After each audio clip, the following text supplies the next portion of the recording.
Once again, I just want to appreciate Carol Downer. That was very moving and I think very true.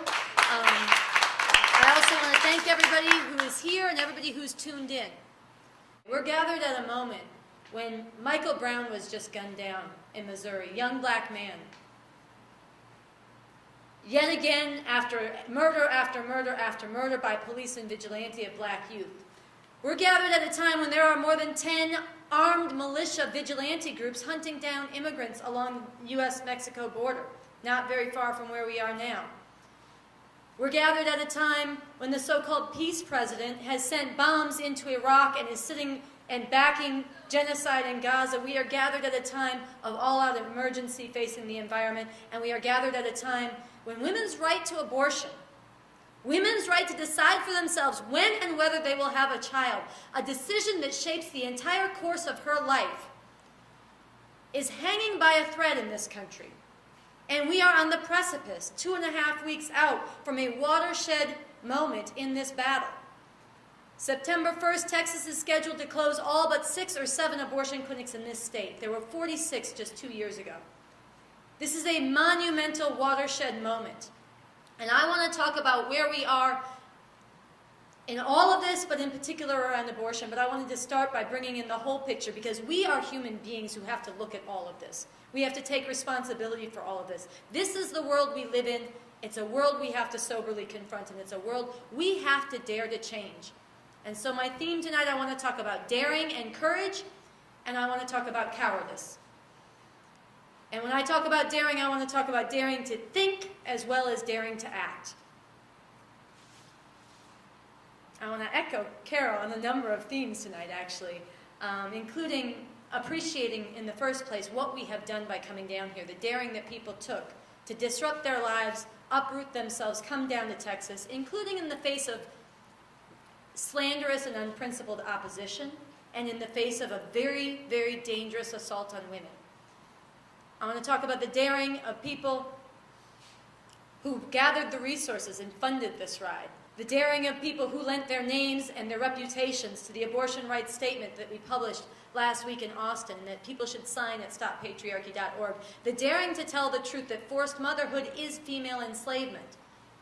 And in particular, the daring of people today who went into the streets and blocked traffic, backed up traffic for blocks, put their bodies on the line, and were arrested and are right now sitting in a Texas jail cell because they don't want to lie down and do nothing and sit back as women's lives are foreclosed. That is courage and that is daring, and we need much, much more of it across this country right now. And I want to talk tonight about what we have envisioned for the next 2 weeks as part of this abortion rights freedom ride, what you should have a hint of from what we've done so far. We have done a great deal. We have woken people up to this emergency. More people need to be woken up, but a lot more people know now than knew before, because we've put ourselves on the line in this way. We came down here. We've told the truth. Through these hearings, we have brought alive the stakes of what this means for women's lives, the stories that have been buried. What it really means when abortion is not available, when birth control is not available, when women are treated like property. We've modeled something. Carol spoke about this. When people clicked on the news, they didn't just get the stories of yet another legal assault on abortion. They saw people out there standing up against it. And they saw the clarity of abortion on demand and without apology. Not a mealy mouth hiding behind health, or privacy, or choice, all of which are valid, but none of which get to the essence of why this right is under assault. It's under assault because women need to control their reproduction to be free, and there is a movement that hates women and wants to subordinate women and sees controlling abortion, criminalizing abortion, as an essential part of that program. And so people are starting to understand the truth of that and to see people fighting around that. And I'm going to put out a call for people to join in exercising even more daring and even more courage. But before I do, I want to talk about cowardice. Carol also referenced people who have attacked and slandered this ride, people who have come out against it, people who, at this time of emergency, are not sounding the alarm about the Christian fascists. They're not down joining with us in front of Rick Perry's mansion. Instead, they're hiding behind their Twitter feeds and their blogs and their slanders and lies to attack those of us who are standing up. And I want to read a little excerpt, actually a somewhat substantive excerpt from a new statement from the Revolutionary Communist Party that just went up today at revcom.us. This is an excerpt, so you should go and read the whole thing, but it starts with a simple bedrock point of morality. Anyone who sees an injustice needs to fight against it. But contrary to that basic point, some people in the movement act as if they were franchise managers of oppression, lashing out with full-blown campaigns of slander and vitriol, both against those who are fighting to end all oppression, as well as many who are fighting very hard on particular fronts against the serious attacks of this system, but doing so without the, quote, permission of those gatekeepers. Rather than airing and debating differences of principle and strategy, they try to cow people with slanders and half-truths and consciously foster an unthinking crowd mentality. They have spent much more energy going after those who are currently putting something on the line to fight the current attack than to fight the attack themselves.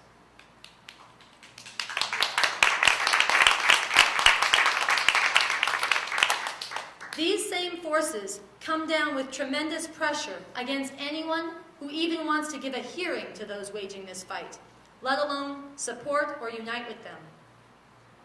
This is not only utterly wrong in its own right. This is not only deadly to the critical and scientific spirit on which getting to the truth actually depends. This provides waters in which counter-revolutionaries and police can and do fish around, as the whole bitter experience of COINTELPRO, that is the counterintelligence program that the FBI waged against radical movements in the 1960s, and in particular the Black Panther Party, as this whole experience shows. This is particularly sharp right now in terms of the attacks on the abortion rights freedom ride, which the RCP supports and in which we work with people of many different viewpoints. People claiming to be Texans for reproductive justice have made and or refused to disavow physical threats against at least one leader in this movement. They have mounted toxic social media campaigns against anyone who has dared to stand with this freedom ride, complemented by vicious behind-the-scenes whispering campaigns.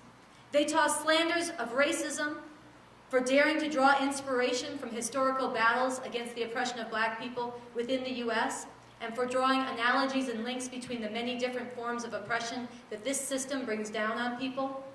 They make threats against people with media platforms for airing the views of people associated with this movement, and all the while they pump out crude anti-communist slanders and attacks.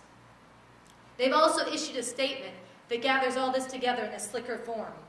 Anyone who reads their statement should think first of all about the fact that nowhere in this whole screed of theirs do they even mention the actual emergency afoot in Texas. The actual real-life fact that on September 1st, unless the situation is radically reversed, Texas will have only 6 clinics, down from 46 in 2011. Do they even stop to think what that will mean for the women in Texas and what that will mean for the whole political direction in the U.S.? This omission alone should both disqualify this online attack from serious consideration and reveal the capitulationism at the heart of these people. This is cowardice, and it is capitulation in the face of a deadly attack when so much is on the line for so many women. And it's really important now. It actually doubles the message and the need for courage and daring, for people to defy not only the complacency that Gemma spoke so powerfully to, not only the attacks of the state, not only the sense that there's nothing you can do, but also the slanders and the lies and the ways that people are being bullied for stepping out. This needs to be defied. More people need to step out together with this abortion rights freedom ride. More people need to come down to Texas. More people need to put themselves on the line, because it's not our narrative. This is not us making this up. This is objectively a watershed moment for the future of women's reproductive rights, and more people need to be fighting.